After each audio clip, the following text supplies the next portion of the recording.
Nós estamos vendo hoje os versículos finais do capítulo 6, perdão, do capítulo 1 do livro de Gênesis, que é a respeito do sexto dia da criação.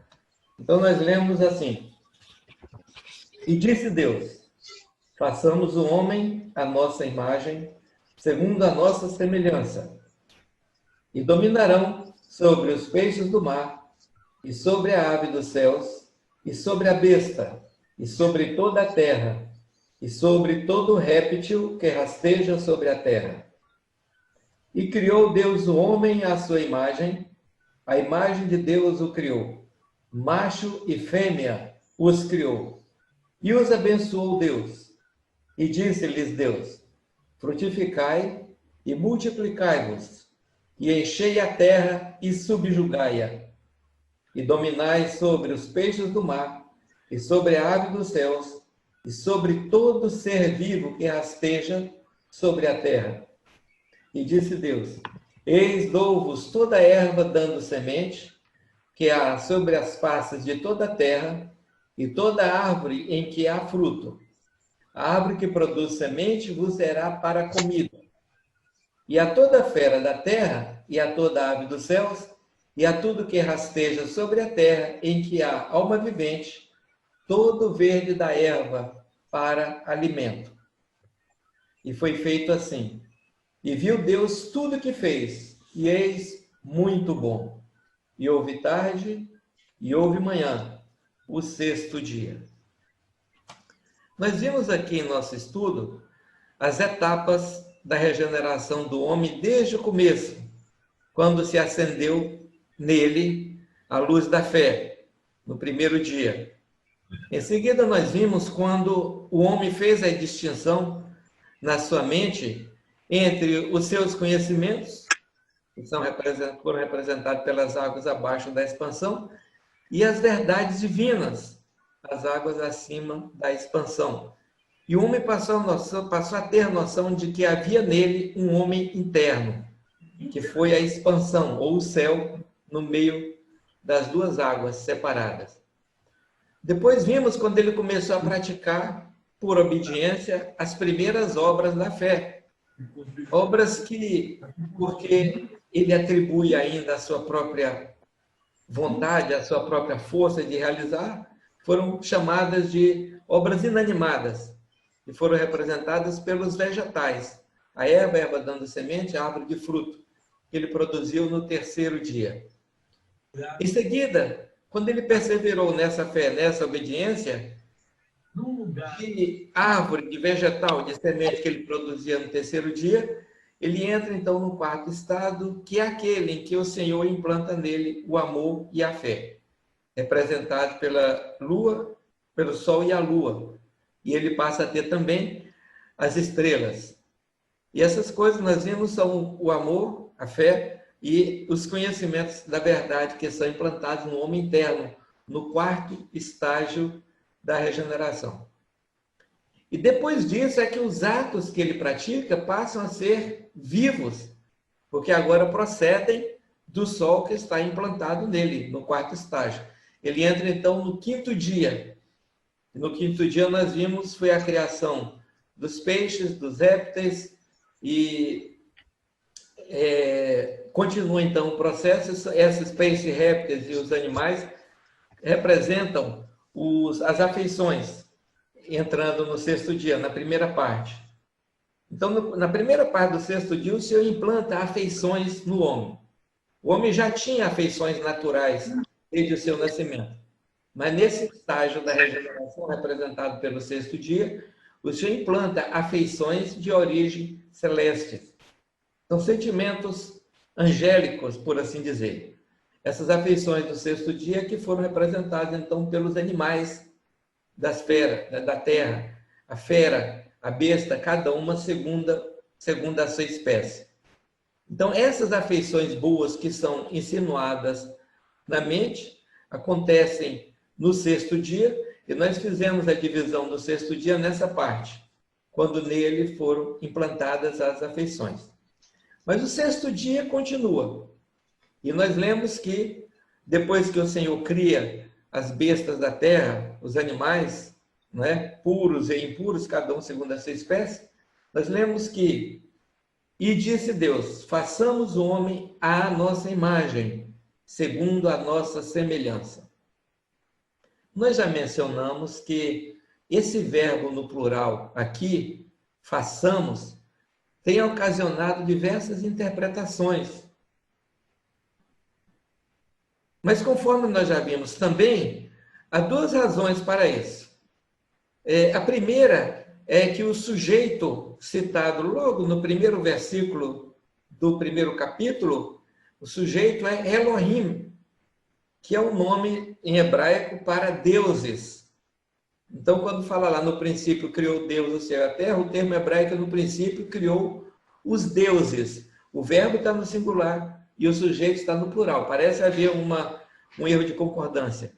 Mas nós vamos encontrar, inclusive, no texto que lemos aqui, esses aparentes erros de concordância, é quando o verbo parece que fala de duas coisas, mas o sujeito que pratica é um só, dois compondo um. Então, no primeiro versículo fala, criou deuses, criou Elohim, nós traduzimos Deus. Então, por causa do Elohim, lá no versículo 1, é que agora no final é dito, façamos. Então, é por causa da concordância verbal. Essa é a razão, a explicação gramatical. E daí, a explicação tradicional que tem havido para esse termo, esse nome de Deus está no plural, a explicação tradicional do cristianismo é que ali estão presentes o Pai, o Filho e o Espírito Santo. 3 deuses na criação. Mas nós já vimos aqui, e a nossa razão e o próprio bom senso percebe que a ideia de 3 seres incriados, infinitos e eternos é uma ideia absurda em si. Então não é porque havia ali 3 deuses. O fato é, e os arcanos celestes nos explicam, que quando fala que façamos, é porque o Senhor regenera o homem pela agência ou pela instrumentalidade dos anjos.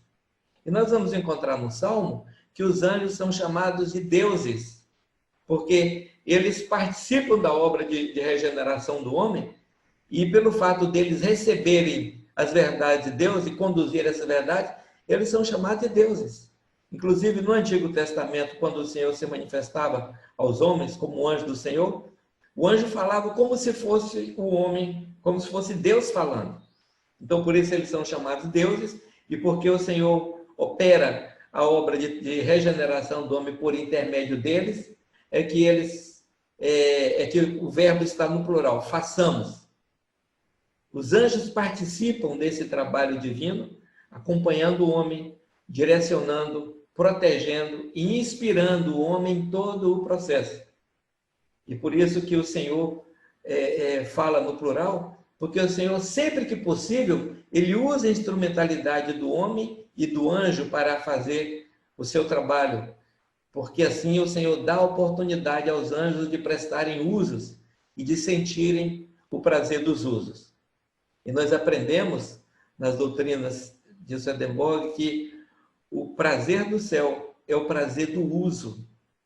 Não existe um prazer mais puro e mais verdadeiro do que o prazer de você ser útil a alguém. E esse é o prazer celeste. E os anjos têm o maior prazer em servir. E eles sentem a felicidade quando percebem a felicidade nos outros e sabem que eles contribuíram para aquela felicidade.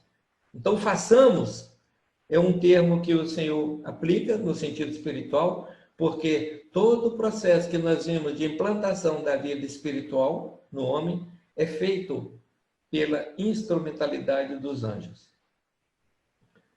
O primeiro capítulo de Gênesis, que nós estamos acabando de ver, entendido no seu sentido espiritual, fala então de uma criação física do universo. O céu, a terra, os vegetais, depois vem o sol, a lua, e depois volta para os peixes, as aves e os animais, até o 6º dia. E é somente no fim do 6º dia que fala da criação do ser humano. Façamos o homem. Então, esse é o sentido literal. de todo esse primeiro capítulo do Gênesis. Mas no sentido espiritual, o entendimento é outro. Tudo que é mencionado desde o primeiro dia das águas, do Espírito de Deus pairando sobre as águas, a luz, a separação de águas, tudo ali trata da criação do homem. Porque todas essas coisas estão no espírito do homem. Sendo assim, quando nós chegamos agora a essa altura, no final do primeiro capítulo, quando fala façamos o homem, nós devemos entender não que o processo de criação do homem começa a acontecer ali no final do sexto dia, mas que ali está se completando o processo de criação do homem, que começa lá no primeiro. Porque tudo que nós vimos aqui, nós vimos a explicação, acontece dentro do homem, no espírito do homem. Sendo assim, nós devemos entender, quando fala façamos o homem, um processo que está sendo concluído naquele momento. Desde o começo até aqui, o homem foi sendo criado gradativamente. E agora, quando o Senhor fala façamos o homem, a regeneração está se completando. Mas por que o homem não é mencionado, então, desde o começo, ou no segundo, ou no terceiro, ou quarto dia, se a criação está se referindo a ele?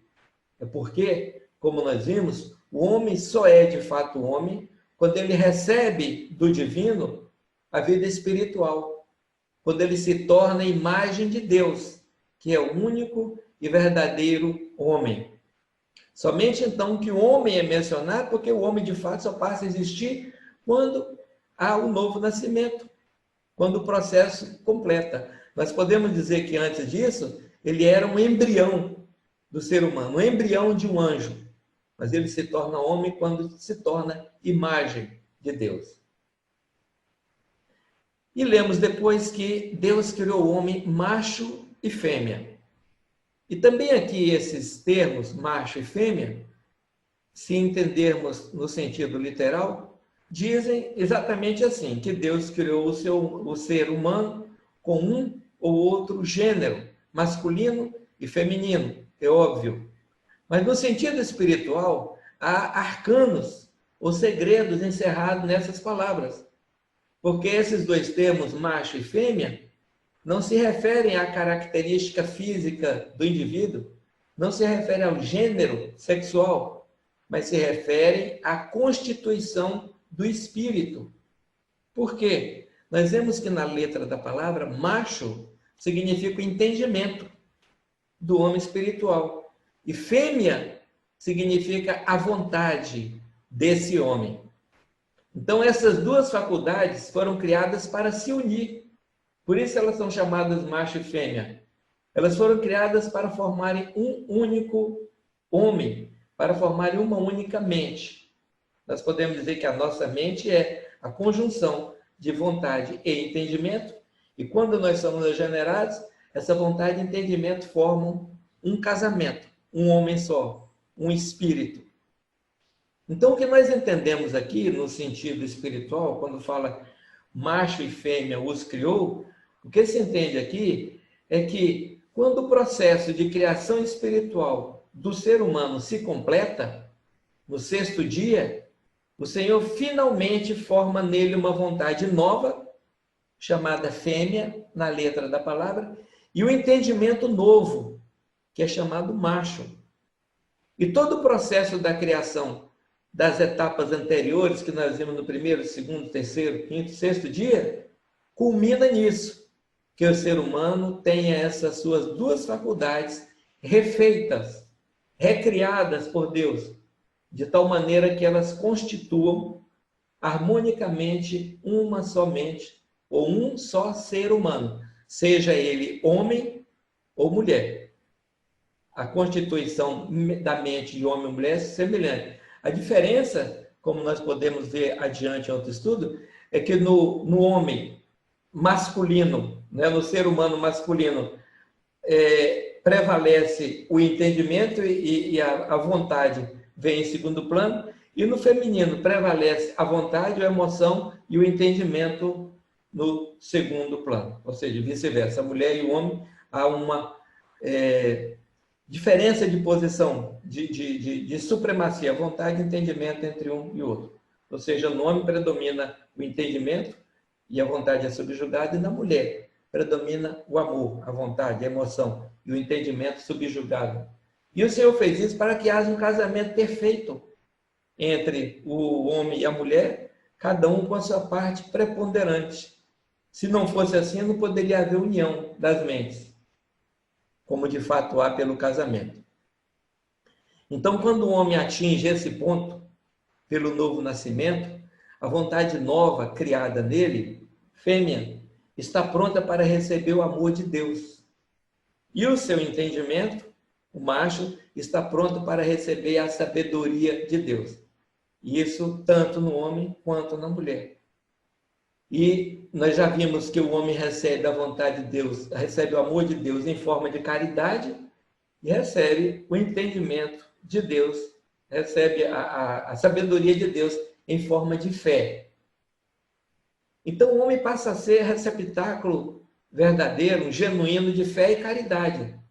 Então nós podemos dizer que, em última instância, caridade e fé são as coisas que realmente fazem com que o homem se torne imagem do Criador.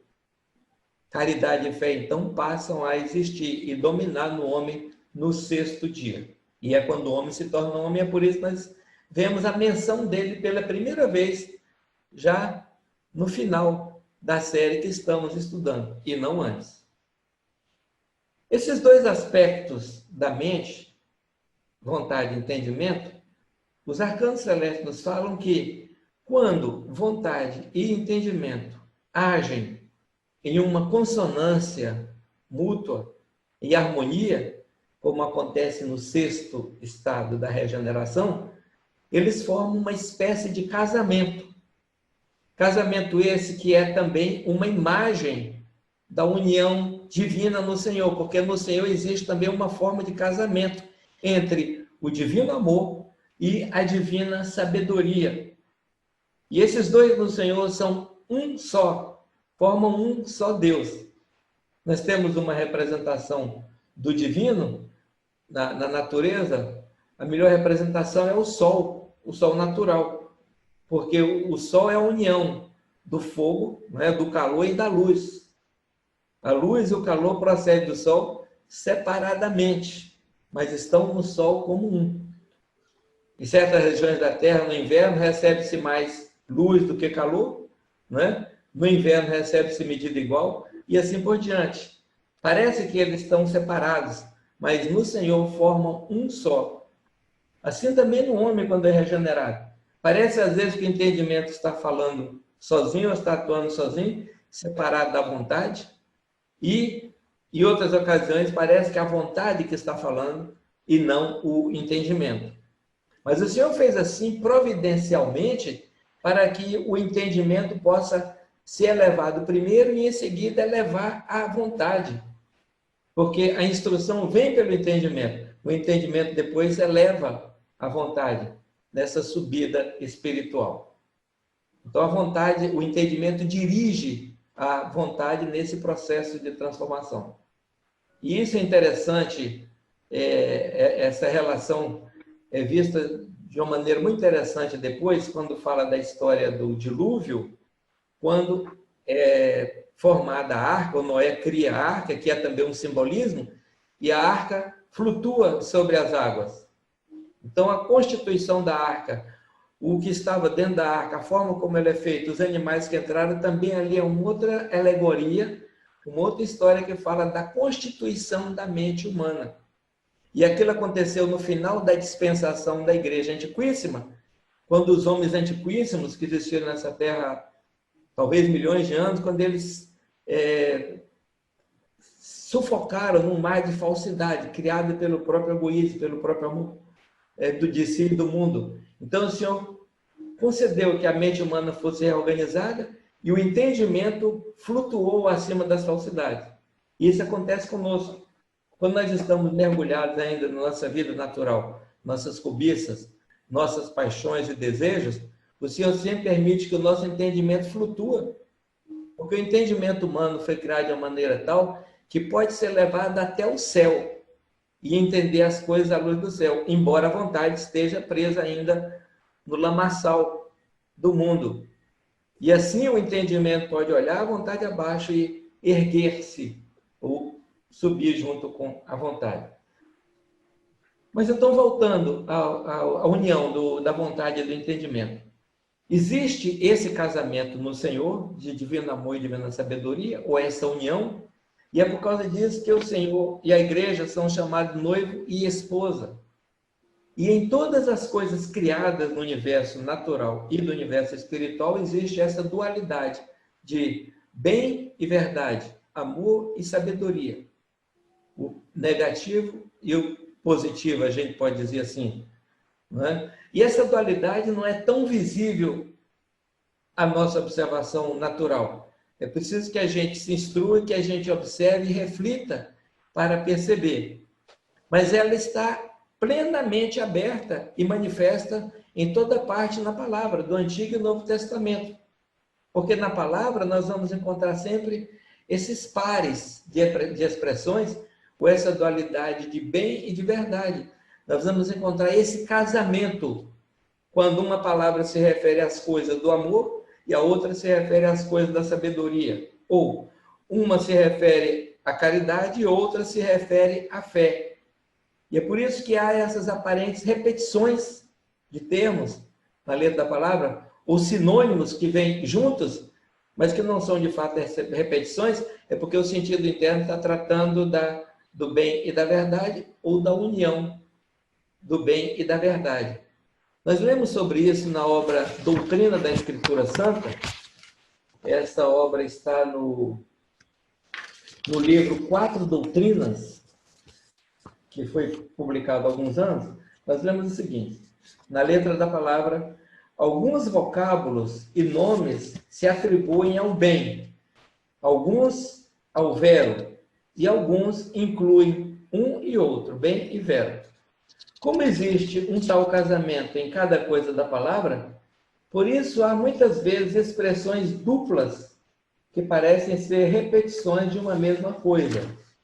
Não são, todavia, repetições, mas uma se refere ao bem e outra à verdade, sendo que uma e outra tomadas juntamente fazem a conjunção das duas, assim, uma só coisa.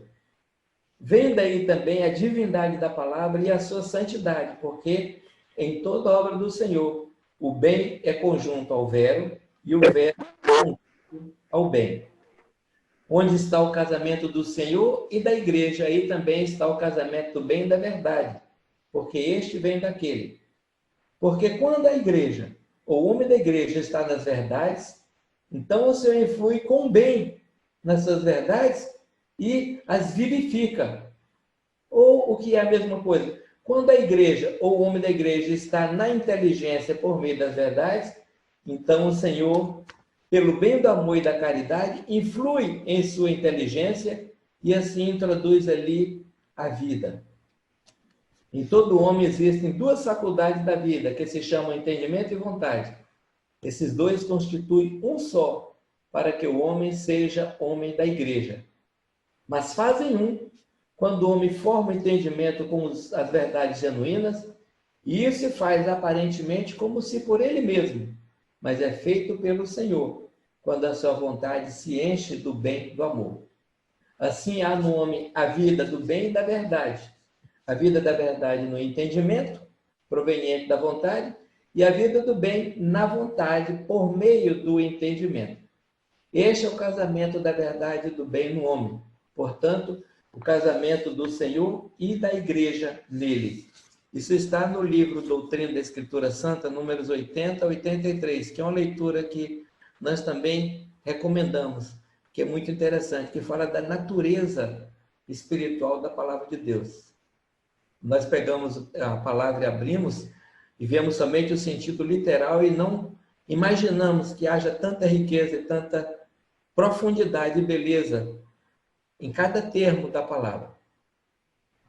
Voltando então ao texto de Gênesis, é dito: e os abençoou Deus, e disse-lhes Deus: frutificai e multiplicai-vos, e enchei a terra e subjugai-a, e dominai sobre os peixes no mar, e sobre as aves dos céus, e sobre todo ser vivo que rasteja sobre a terra. Uma vez que essa conjunção do entendimento e da vontade renovados, ou reconstituídos pela regeneração, forma um casamento, naturalmente ou automaticamente desse casamento vai resultar uma prole, uma prolificação. Então, a prole que resulta do casamento do bem e da verdade são os usos. O bem e a verdade têm essa capacidade de frutificar e multiplicar infinitamente. A frutificação se refere ao bem, na letra da palavra, e a multiplicação se refere à verdade. Assim, os escritos de Swedenborg nos explicam. Então, o bem frutifica e a verdade se multiplica. O bem é correspondido pelo fruto e a verdade é correspondida pela semente. Assim como nós plantamos uma semente, ela nasce, cresce e dá o fruto, não é? A verdade também que nós aprendemos se transforma em ato e bem em nossa vida.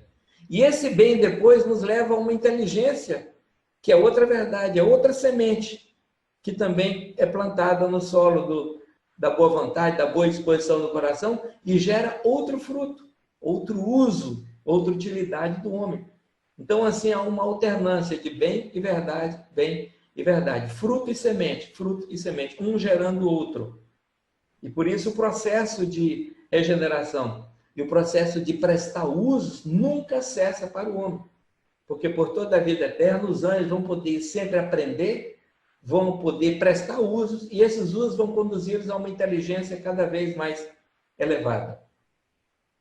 Essa capacidade, aliás, essa capacidade que os frutos e as sementes têm de se multiplicarem ao infinito, tem origem nessa união, nessa prolificação divina do amor e da sabedoria. Nós lemos em outra obra de Swedenborg, eu acho que Verdadeira Religião Cristã, que as sementes têm o potencial de se multiplicarem a um tal ponto que todo o globo terrestre não bastaria para contê-las, por causa de sua abundância. E vemos aí uma imagem da infinidade de Deus. E assim também acontece com os bens e verdades no homem que é regenerado e nos anjos. Ai, voltou.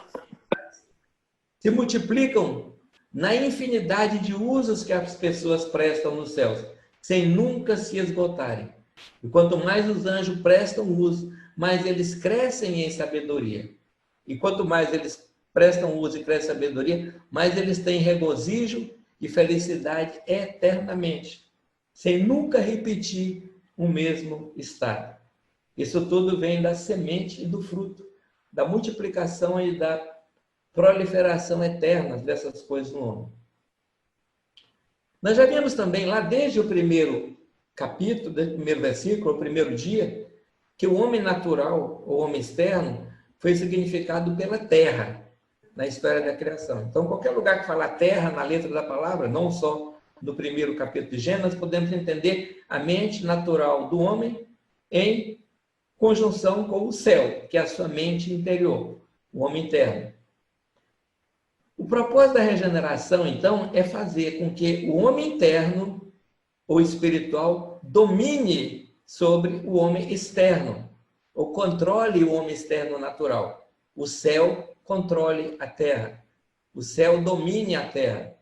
É por isso que fala, sujeitai a terra e dominai-a, porque o homem espiritual deve sujeitar a sua mente natural, deve dominar os peixes, as árvores, os animais, conforme é dito no texto, todo ser vivo que há na mente natural deve, então, estar sob o controle ou sob o domínio da nossa mente espiritual.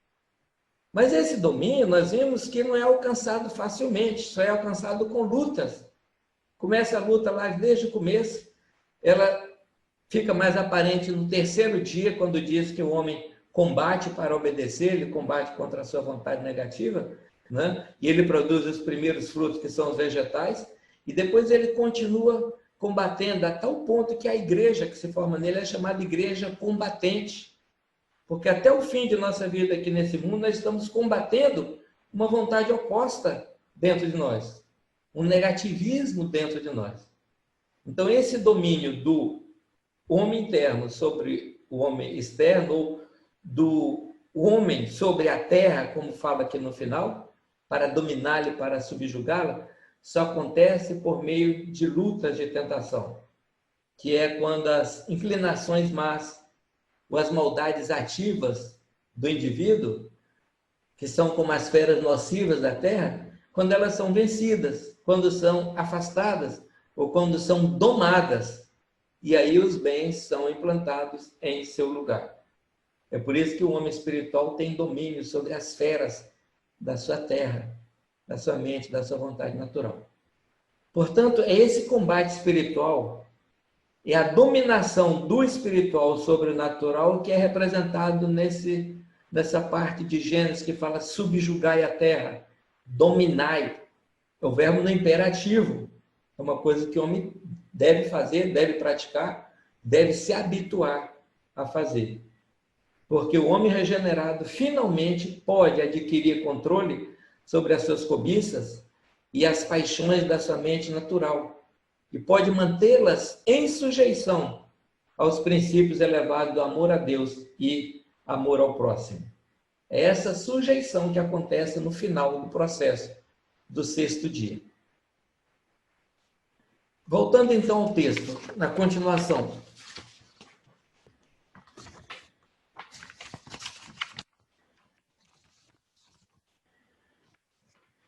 Aqui. E disse Deus: eis, dou-vos toda a erva dando semente, que há sobre as faces de toda a terra, e toda árvore em que há fruto. A árvore que produz semente vos será para comida. A erva dando semente é toda a verdade que se refere a um uso, como acabamos de dizer. A árvore na qual dá o fruto é o bem da fé. O fruto é aquilo que o Senhor dá ao homem celeste, os arcanos nos explicam, mas a semente da qual vem o fruto é aquilo que ele dá ao homem espiritual.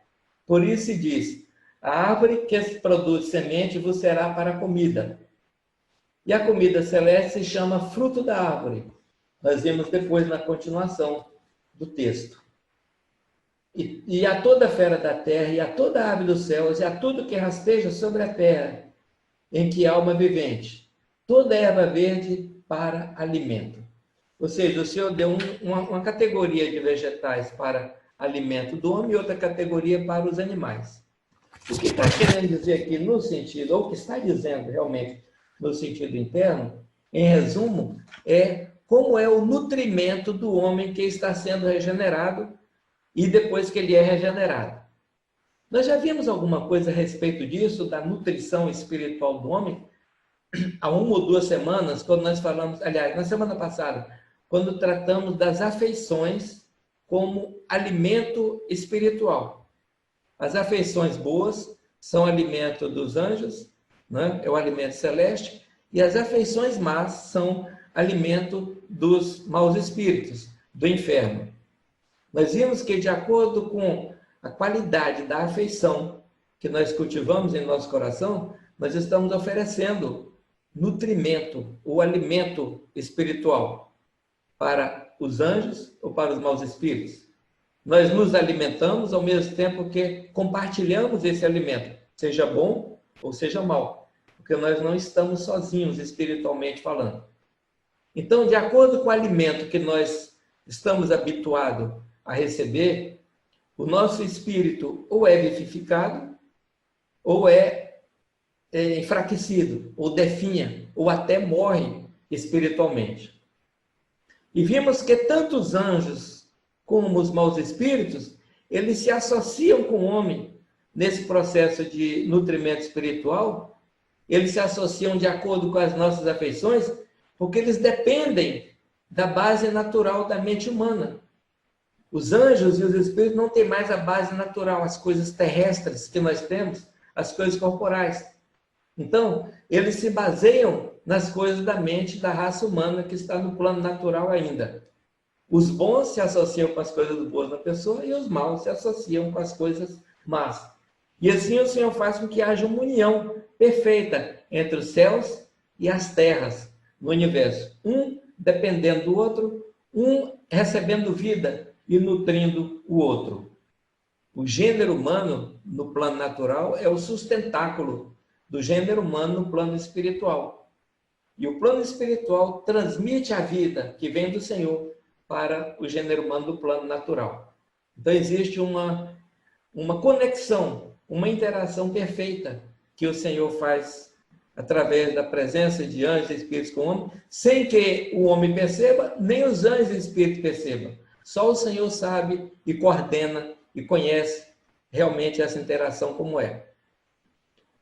Mas nós não vamos mais entrar aqui nas considerações sobre o tipo de alimento, ou como as afeições nossas são alimentos para os seres espirituais, porque há muito mais coisas para serem ditas sobre isso do que nós poderíamos abordar aqui em 1 hora. O assunto é bem amplo e o nosso tempo é limitado. Porque, de fato, as ideias que brotam dos ensinamentos da palavra divina, quando ela é estudada no seu sentido interno, são tão vastas que elas são essa multiplicação de verdades ao infinito. Elas são essa abundância numa quantidade tão grande que a nossa mente natural não poderia abarcar todo o ensinamento que os anjos têm à sua disposição. É exatamente como a terra não poderia conter toda a semente que se multiplicasse sem ser consumida, que se reproduzisse na terra. Com o tempo a terra ficaria abarrotada de semente, assim como a nossa mente natural. Então nós podemos pegar algum pouco de fruto, algum pouco de semente das coisas espirituais celestes, para nós termos uma ideia muito geral de como é a palavra de Deus em seu seio. Mas nós não temos a pretensão de entender tudo, nem de tentar abarcar tudo com a nossa mente natural, porque, primeiro, ela é finita, e segundo, ela está presa ao tempo e ao espaço. E todas as nossas ideias aqui estão subordinadas ao tempo e ao espaço. Enquanto todas as coisas espirituais estão fora do tempo e do espaço. E é até um milagre que a gente aqui no plano natural possa entender coisas divinas e espirituais, não é? Sem estar tolhida pelo tempo e espaço. O Senhor faz com que nós tenhamos um tipo de elevação para que possamos entender espiritualmente as coisas que a palavra nos diz. É essa percepção que é representada pela ave do céu, não é? Esses insights, essas ideias que nos chegam, que vêm do céu, porque realmente não vem de nosso conhecimento, nem de nossa busca, nem de nossa inteligência aqui nesse mundo. O Senhor concede, pela sabedoria dele, pela misericórdia dele, que até uma criança pequena entenda coisas do céu à sua maneira. Porque é o Senhor que insinua, ele que influi com a sua sabedoria. Então, esse assunto da nutrição espiritual é tudo isso que fala aqui nesses dois conjuntos de versículos aqui de Gênesis, no final, quando fala, eis dou-vos toda semente e toda árvore de fruto, para toda ave, etc. O Senhor está distribuindo o alimento para o homem e para as bestas. O Senhor está falando, então, de como o Senhor sustenta a vida espiritual, como o Senhor nutre as afeições que há em nós, como Ele mantém vivas as coisas boas dentro de nós. Mas esses assuntos se envolvem tantas ideias, trazem tantos ensinamentos que nós poderíamos nos estender aqui por muito tempo, sem nunca esgotarmos os pontos mais gerais sobre isso. Portanto, basta, por enquanto, que nós saibamos que durante todo o processo de regeneração do homem, o Senhor provê para ele afeições celestes. O Senhor provê alimento adequado que sustenta e renova a sua vida espiritual. O Senhor faz isso inspirando no homem verdades e afeições, pensamentos e afeições que nos vêm por meio dos anjos. Porque o fato é que o nosso corpo espiritual necessita do seu nutrimento, do seu alimento próprio, tanto quanto o nosso corpo natural. A diferença é que esse nutrimento espiritual é provido pelo Senhor e ele é encontrado na letra da palavra divina. Se nós não formos à fonte buscar alimento, se não formos ao poço tirar água viva, nós padeceremos de inanição espiritual. E é por isso que é necessária a leitura e a reflexão sobre as coisas da palavra, porque isso sustenta o nosso espírito. E quando o Senhor nutre o nosso corpo espiritual, nos dando esse alimento do céu, ele vai substituindo o alimento pecaminoso de que o nosso natural se nutria, aquele alimento que nos fazia adoecer e definhar em nossos males, em nossas cobiças materiais. Em resumo, basta-nos saber por enquanto que esse alimento da alma humana é tudo que está descrito aqui em Gênesis, nessa parte, o alimento que o Senhor está dando para o homem e as bestas no sexto dia. E viu Deus tudo o que fez, e eis muito bom. E houve tarde e houve manhã, o dia sexto. Nós lemos nos arcanos celestes que aqui se diz muito bom, e nos versículos anteriores somente bom. Porque agora as coisas que são da fé fazem um com as coisas que são do amor. Então agora a obra é completa, por isso é muito bom. E assim se faz o casamento celeste entre as coisas espirituais e celestes no homem. Nós vamos ver na continuação, depois, quando tratarmos do homem celeste, que as coisas espirituais são todas as coisas das cognições e da fé. E as coisas celestes são todas aquelas do amor, a Deus, do amor ao próximo. Até agora a gente tratou de coisas celestes espirituais juntamente, porque nós falamos de coisa de caridade e da fé. Mas na continuação nós vamos ver que há um alimento adequado para o homem espiritual e outro para o homem celeste.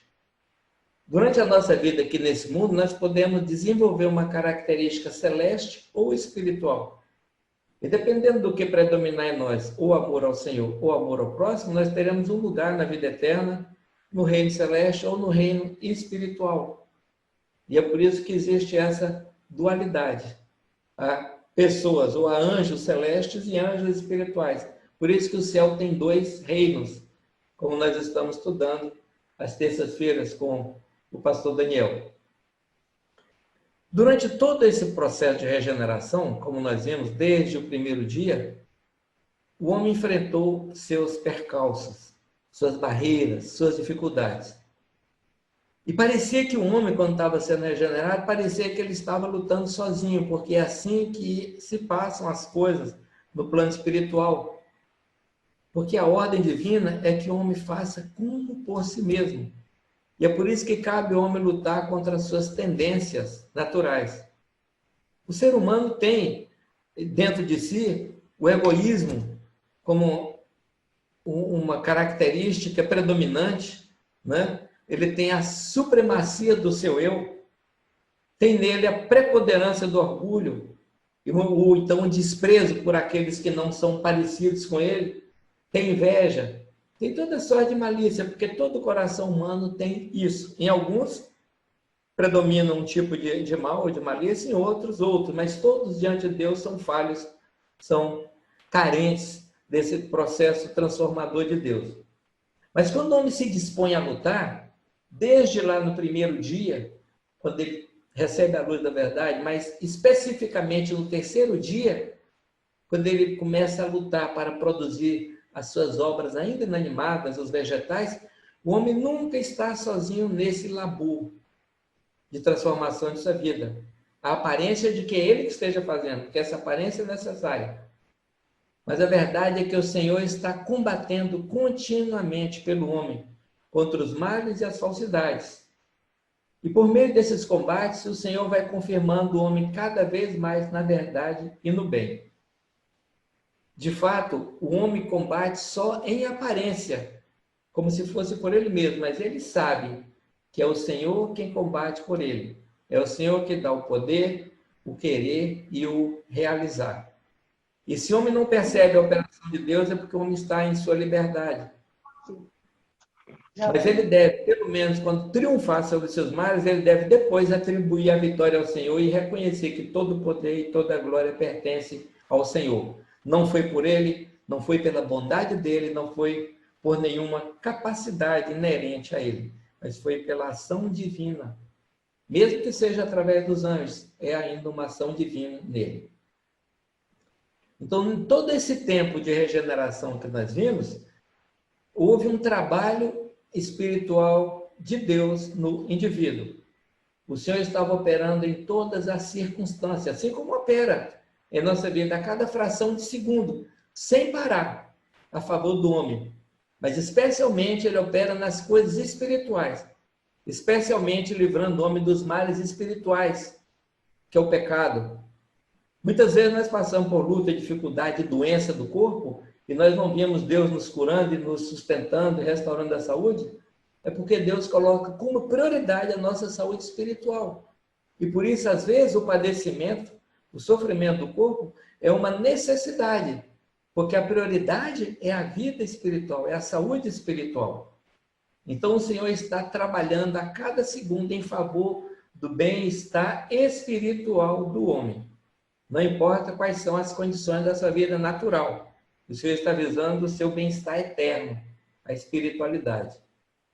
E como o Senhor trabalha o tempo todo no homem, é por isso que nos livros proféticos o homem é chamado de obra dos dedos de Deus. E é dito nos arcanos que o Senhor não descansa antes de o amor tornar-se o principal no homem. E é então que cessa o combate de Deus por ele. E viu Deus tudo que fez, e eis muito bom. E houve tarde e houve manhã, o dia sexto. Quando a obra chega a esse ponto, chega ao ponto de a fé ser conjunta ao amor, então é que se diz muito bom. Porque então o Senhor conduziu o homem como sua imagem e depois vai conduzir a sua semelhança. Mas no final do sexto dia cessa a obra, cessa o trabalho, cessa a luta da nova criação do homem, porque o trabalho se completa. Então é dito que cessa nele o combate entre o bem e o mal. E há um outro ensinamento nos escritos muito interessante que diz que os infernos não ousam mais atacar um bem que foi implantado na vida do indivíduo. Se você lutou e triunfou e venceu aquele mal, os infernos que foram derrotados, ele não ousa atacar mais aquela área de sua vida, porque o Senhor te deu a vitória. A menos que você se vanglorie de ter conquistado, de ter vencido, aí eles voltam, porque aquela vitória se torna então motivo de mérito, de orgulho, e então a pessoa cai outra vez naquele mal. E isso é representado na história do povo de Israel, no período dos juízes. Eles tinham um juiz que liderava o povo. Depois eles caíam em determinados males e eles eram atacados por um inimigo cananeu e aquele inimigo dominava. E depois eles oravam, suplicavam o perdão de Deus, Deus levantava um outro juiz, e outro juiz ia e libertava o povo. E assim sucessivamente. Aquilo representa os males que assaltam o homem e as contínuas vitórias e derrotas. Mas tantas vezes quantas o homem caiu, o Senhor está disposto a erguê-lo, numa paciência infinita. A nossa paciência esgota, mas do Senhor não. E Ele nos perdoa quantas vezes forem necessárias para nos erguer, todas as vezes que nós reconhecemos a nossa condição, a nossa necessidade, e pedimos a Ele vitória sobre os inimigos espirituais. Mas então, depois de 6 dias de labor, é dito que o Senhor descansa. Não que o Senhor se canse, isso é uma aparência, é dito assim para nós entendermos. Mas é dito assim porque ele não precisa mais combater no homem que se tornou regenerado até esse grau. O Senhor não combate mais pelos anjos, porque os anjos já triunfaram sobre os males dos infernos. E um só anjo pode botar em fuga toda uma tropa infernal só com um olhar, pelo poder de Deus. Nós lemos isso nos céu e inferno. Então, o 6º dia termina o labor de Deus no homem, e é por isso que o 7º dia é o dia de descanso do Senhor. Não é? É uma aparência, como o Senhor, então, deixasse de lutar, ele de fato deixa. Mas o 7º dia não é mencionado no primeiro capítulo de Gênesis. O 7º dia vai estar no capítulo 2, que ali trata agora da formação do homem celeste. E será um assunto para um outro estudo. Nós concluímos, então, essa nossa série do primeiro capítulo de Gênesis, tratando dos 6 dias da criação, desde que o homem recebe a primeira luz da verdade até ele ser levado a se tornar homem espiritual, regenerado pelo Senhor. E eu vou concluir com um trecho do próprio livro dos Arcanos Celestes que fala quem são as pessoas que estão no primeiro, segundo, terceiro e sétimo dia. É uma coisa muito interessante, porque diz lá o seguinte: dos que estão sendo regenerados, nem todos chegam a este estado, o 6º dia, ele está falando do 6º dia. Nem todos chegam a esse 6º dia, mas alguns, e hoje a maioria, chegam somente ao primeiro. Alguns somente ao segundo. Alguns ao terceiro, quarto, quinto.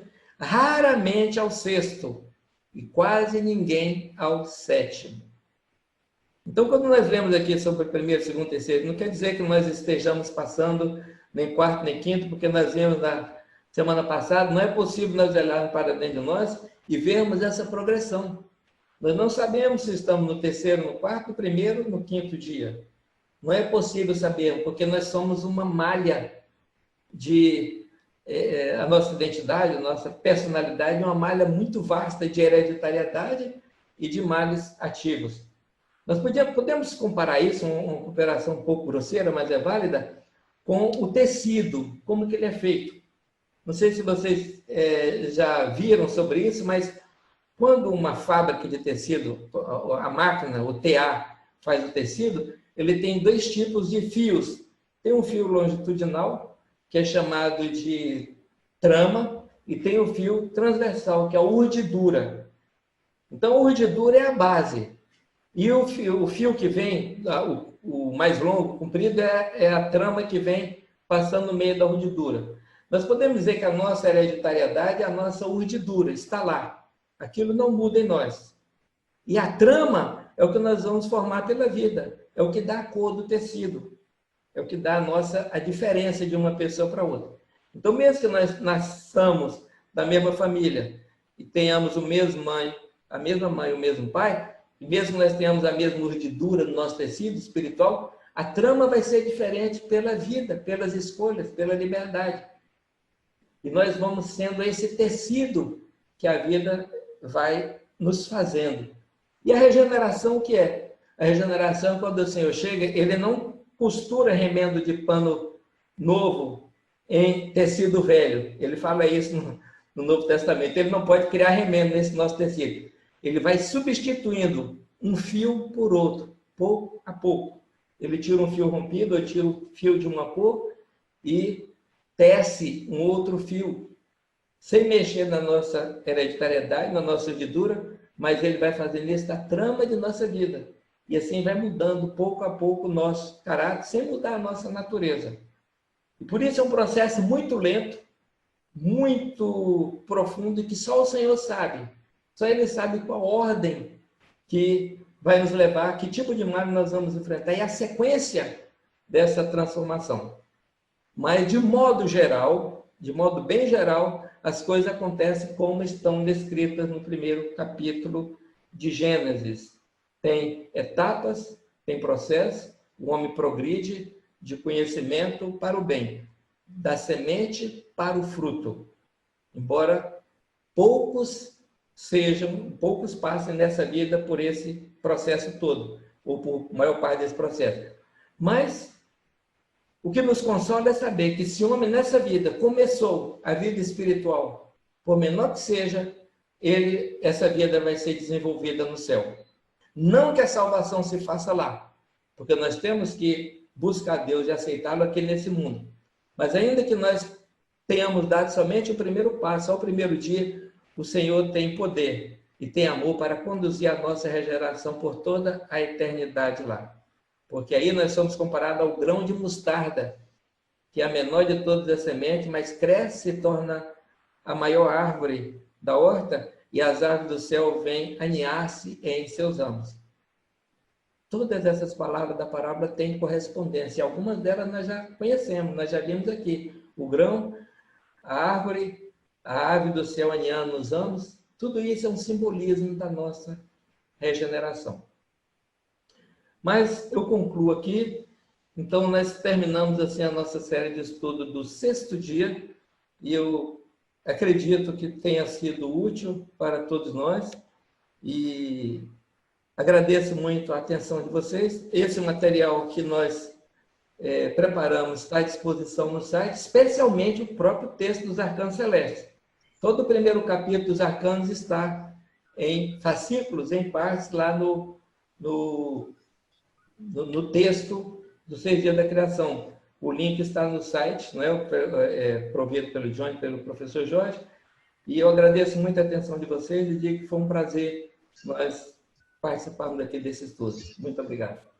Nós é que agradecemos, reverendo Cristóvão, estamos até lhe aplaudindo. Os 6 dias da criação foi fantástico. Na verdade, o senhor fez em 7 conferências e